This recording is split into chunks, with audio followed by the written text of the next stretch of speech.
শুল্ক আমাদের উপর ট্রাম্পের যে একটা বাড়তি শুল্ক আরোপ করা হলো 35% নতুন করে, এটা কি অনেকে বলছেন যে ওইখানে যে আমাদের দেশে যারা প্রতিনিধি গিয়েছিলেন দর কষাকষি করার জন্য, এটা তাদেরই ব্যর্থতার কারণে এমনটি হয়েছে।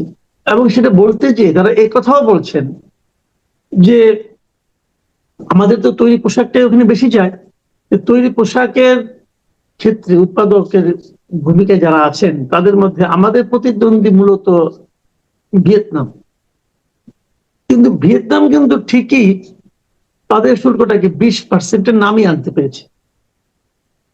আমরা 37 থেকে 35-এ নামাতে পেরেছি, আর পারিনি। তাহলে ভিয়েতনামের সঙ্গে আমাদের কিন্তু 15% একটা গ্যাপ থেকেই যাচ্ছে।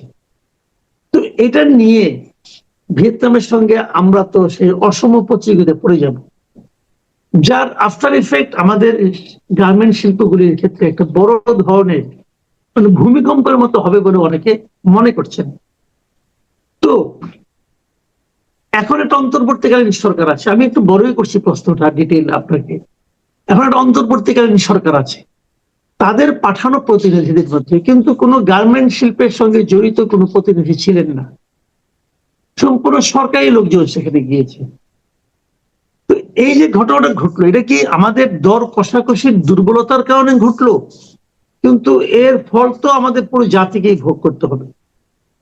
এটা নিয়ে আপনি কি বলবেন? দেখুন, প্রফেসর ইউনূস নৈতিকভাবে কিন্তু শক্ত অবস্থানে আছে।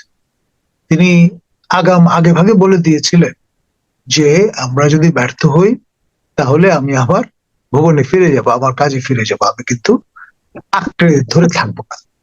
সেই কথার এখন একটা মিল খুঁজে পাচ্ছি। এখন আপনার আনারি লোক দিয়ে তো আর এই বিজয় রথ পরিচালনা করা যাবে না। তিনি ইতিমধ্যে লেজে গোবরে পাকিয়ে ফেলেছেন এমনটি লোকের ধারণা। আর শারীরিকভাবেও কিছুটা কাবু বলে অনেকে বলছেন। বয়স প্রতিদিন কিন্তু বাড়ছে। কদিন আগে তিনি জন্মদিন পালন করেছেন বলে শোনা গেছে। এখন এটা তার অফিসিয়াল বার্থডে। আমাদের ব্রিটেনের রানী দ্বিতীয় এলিজাবেথ প্রয়াত, তার যেমন দুটি বার্থডে ছিল, একটি অফিসিয়াল বার্থডে, একটা অ্যাকচুয়াল বার্থডে। এখন সেটা রয়্যাল ট্রেডিশন। এখন প্রফেসর ইউনূসের বাবা তো আর বাংলাদেশের সম্রাট ছিলেন না, সুতরাং আপনার অথবা নিজে এখন পর্যন্ত তিনি সেন্ট্রাল আফ্রিকান এম্পায়ারের বোকাসা হয়ে যাননি, সম্রাট হিসেবে নিজেকে ঘোষণা করেননি। একটা মিল আছে অবশ্য, বোকাসা প্যারিস থেকে অর্ডার দিয়ে রাজদণ্ড এবং সিংহাসন বানিয়ে নিয়ে এসেছিলেন, আর আমরা তাকে দেখেছি খালি হাতেই প্যারিস থেকে এখানে এসে নাজিল হতে। সুতরাং সেদিক থেকেও খুব একটা জাস্টিফিকেশন খুঁজে পাওয়া যাবে না।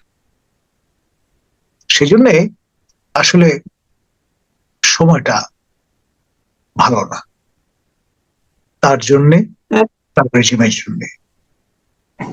আচ্ছা, একটা বিষয় বলা হচ্ছে, অনেকে এটাও বলছেন, এই যে শুল্ক, বাড়তি শুল্ক আরোপ হলো, আপনি নিশ্চয়ই ওই চিঠিটা, যে চিঠিটা ডক্টর ইউনূসকে প্রেসিডেন্ট ট্রাম্প লিখেছেন, আপনি দেখেছেন।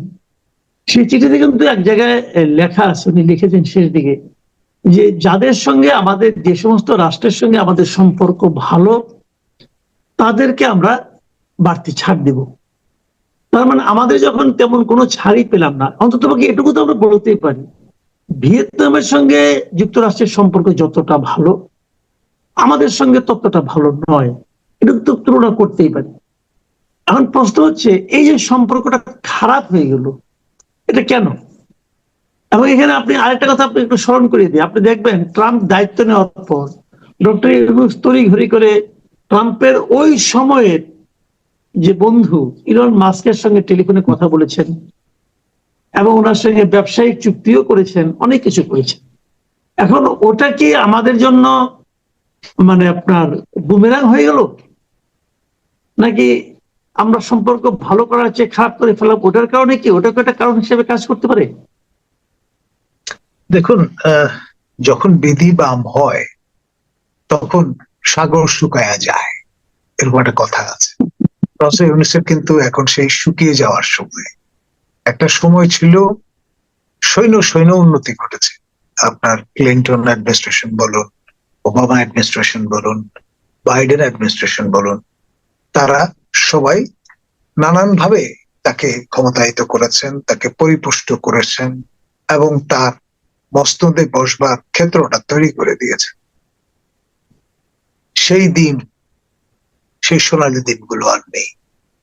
এখন আপনার যাকে নির্বাচিত হতে দেখে এর আগের টার্মে তিনি পৃথিবীটা তমসাচ্ছন্ন হয়ে গেছে বলে একটা দাবি তুলেছিলেন বা করেছিলেন, সেই যাকে দেখতে নারী সেই এখন মসনদে, হোয়াইট হাউসে। এবং তিনি কিন্তু একেবারেই দেরি করার মানুষ নন, যতক্ষণ স্বাক্ষর করে ফেলেন এক্সিকিউটিভ অর্ডার।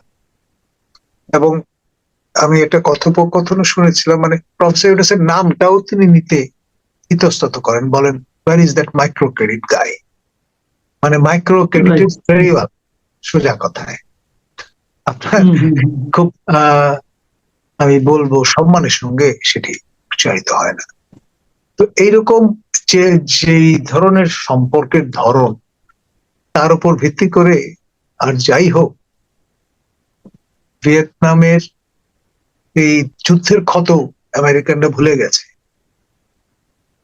তাদের রেয়াত দিতে সর্বোচ্চটা তারা করেছে। কিন্তু আমাদের ক্ষেত্রে এই অম্লমধুর সম্পর্কটা এখন দিনে দিনে বেশি পরিমাণে অম্লত্ব পাচ্ছে। মধুর সেই সময় সোনালী অতীতে পরিণত হয়েছে।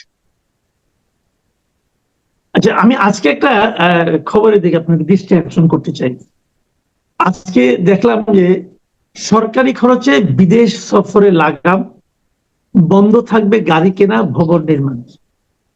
এরকম আজকে একটা এরকম মানে আপনার নির্দেশনা জারি করা হয়েছে অর্থ বিভাগ থেকে, এবং সেখানে এগুলি বলা হয়েছে যে সব ধরনের আপনার যানবাহন কেনা খাতে বরাদ্দ ব্যয় বন্ধ রাখতে হবে। তারপরে আপনার বিভিন্ন মন্ত্রণালয়ে কৃষি, শিক্ষা, স্বাস্থ্য এইগুলো সংশ্লিষ্ট স্থাপনা ছাড়া, এগুলো ছাড়া অন্য নতুন আবাসিক, অনাবাসিক ভবন স্থাপনা নির্মাণ বন্ধ রাখতে হবে, এগুলো বলা হয়েছে। এবং তারপরে শেষে বলা হয়েছে সব ধরনের বিদেশ ভ্রমণের ক্ষেত্রে প্রধান উপদেষ্টার কার্যালয়ে গত বছরের 9 ডিসেম্বর জারি করা পরিপত্র অনুসরণ করতে হবে। তার মানে আমরা জানতে পারলাম গত বছরের 9 ডিসেম্বর প্রধানমন্ত্রীর কার্যালয়, প্রধান উপদেষ্টার কার্যালয় থেকে বিদেশ, সব ধরনের বিদেশ ভ্রমণের ক্ষেত্রে এক ধরনের মানে আপনার কন্ট্রোল করার জন্য বলা হয়েছিল। তো এটা যে হয়েছিল, এটা গত এই যে 10 মাসে 12 বার আমাদের প্রধান উপদেষ্টার বিদেশ ভ্রমণ দেখে আপনার কি কখনো মনে হয়েছে যে এই ধরনের একটা পরিপত্র ওনার অফিস জারি করেছিল এবং ওটা মেনেই উনি 12 বার বিদেশ গেলেন? দেখুন, কথা আমরা ছোটবেলা থেকে জানি, সেটি হচ্ছে আপনি আচুরি ধর্ম। এখন হযরত মুহাম্মদ সাল্লাল্লাহু আলাইহি ওয়াসাল্লাম, আমাদের মহানবী, তার সেই মিষ্টি খাওয়ার গল্পটা তো সবাই জানেন। একজন পিতা তার অপ্রাপ্তবয়স্ক সন্তানকে সঙ্গে নিয়ে যখন তার কাছে এসে নালিশ করেছিলেন যে তাকে কোনোভাবেই মানানো যাচ্ছে না, তিনি মিষ্টত্ব পছন্দ করেন, সেই নাবালক মানুষটি। পরে আমাদের মহানবী কিন্তু তাকে তাৎক্ষণিক কোনো নির্দেশনা দেননি, কিছুদিন পরে আসতে বলেছেন। এবং আমাদের নবী করিম সাল্লাল্লাহু আলাইহি সাল্লাম তিনি নিজে যেহেতু মিষ্টি পছন্দ করতেন, সময় নিয়ে সেই অভ্যাসটা পরিত্যাগ করেন। তারপর যখন সেই বালক এবং তার পিতা এসে হাজির হন, তখন তিনি সেই সারমনটি দিয়েছিলেন। এখন প্রফেসর ইউনূস তো আমাদের মহানবী, আমাদের হযরত মুহাম্মদ সাল্লাল্লাহু আলাইহি ওয়াসাল্লামের সেই যে প্র্যাকটিস, তাতে বিশ্বাসী নন। তার ফলে একজন ভালো উম্মত হিসেবে সেটি প্র্যাকটিস করবার কথা তিনি মনে রাখেন। জি, আমি এখন শেষ যে ইস্যুটাকে আলোচনা করতে যাচ্ছি, সেটা হলো আজকে বিবিসি একটা রিপোর্ট করেছে যে সাবেক প্রধানমন্ত্রী শেখ হাসিনা ওনার একটা ফোন আলাপ তারা আজকে ফাঁস করেছে এবং বলেছে তারা নিজেরা এটা চেক করেছে যে এটা আসলে ওনারই কণ্ঠ, ওনারই ফোন আলাপ। এবং সেখানে সে গত জুলাই অভ্যুত্থানের সময় ছাত্র জনতার অভ্যুত্থান দমন করার জন্য সরাসরি লেথাল উইপেন ব্যবহার করার জন্য উনি আদেশ দিয়েছেন। তো আমরা সবই জানি, আমরা প্রধানমন্ত্রী অনেকে জানি, কিন্তু তারপরে আওয়ামী লীগের কেউ কেউ বলতেন যে এই ধরনের কোনো নির্দেশ উনি দেননি কখনো।